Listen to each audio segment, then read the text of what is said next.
பார்க்கணும். கடைசியில தேர்தல் நேரத்தையாவது இந்த மாசம் 1000 ரூபாய் கொடுக்கறத நிறுத்திடலாம் அப்படின்னு இந்த அடிமை அதிமுக நினைச்சிச்சு. ஆனா நம்ம முதலமைச்சர் என்ன செஞ்சாரு? இரவாக எந்த அதிகாரியும் கொடுத்து ஆலோசனை பண்ணல.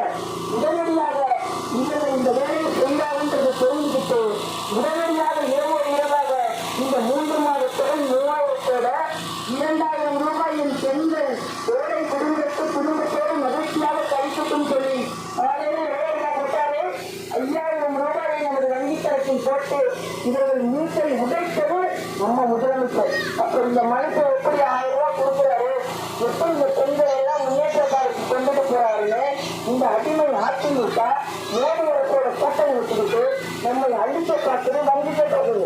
தயவு செய்து என்னுடைய சூரக்குளம் புதுக்கோட்டையினால் பொதுமக்கள் வயதில் முதிர்ந்தவர்கள் நாளைய தலைமுறை உங்கள் வீட்டிலும் பிள்ளைகள் போராட்டங்கள் இருக்காங்க. கடைசி நம்பிக்கை யார் தெரியுமா? முத்துவேல் கருணாநிதி ஸ்டாலின் என்ற ஒரே ஒரு மனிதன் தான் இந்த மோடிக்கு எதிராக சவால் விடுகின்ற ஒரு சின்ன சொப்பனமாக யார் இருக்கார்? நம்முடைய முதலமைச்சர் தான் இருக்காரு. அதனால என்னுடைய அன்பு மக்கள் இந்த கால் கொடுத்து நின்றாலும் உங்களுடைய எதிர்கால தலைமுறையை தீர்மானிக்கப் போவது நம்மளுடைய வாக்குதான்.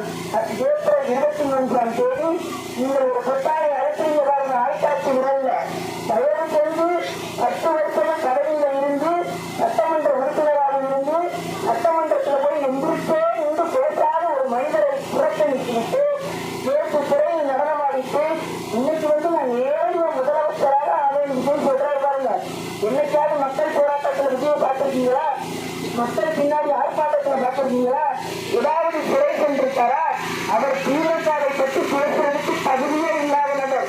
எனவே திமுகவினுடைய அரசியல் வரலாறா எத்தனை பேர் சிறைக்கு போயிருக்காங்க மக்களுக்காண்டி, இந்த தமிழ் மொழிக்காண்டி எத்தனை பேர் தீக்குளித்து இறந்து போயிருக்காங்கன்றத இந்த தாவேக்கா நண்பர்கள்லாம் தயவு செஞ்சு படிச்சுட்டு திமுகவையும் நம் முதல்வரையும் பற்றி பேசணும். அப்படி இல்லாத நபர்களுக்கு நம் வாக்கை செலுத்தாமல் என் அன்பு சூரத்துல குறிப்பிட்டதால் பொதுமக்கள் நம்ம முதலமைச்சர் எல்லா இடத்திலும் பிரச்சாரம் பண்றாரு. ஏழு பெண்கள் என்னுடைய தமிழ்நாட்டு மக்கள் என்னை ஒருபோதும் கைவிட மாட்டார்கள், என் பின்னால் என்னை அரணாக வைத்திருப்பார்கள் என்று சொல்லி நம் முதலமைச்சர் சொல்கிறார்.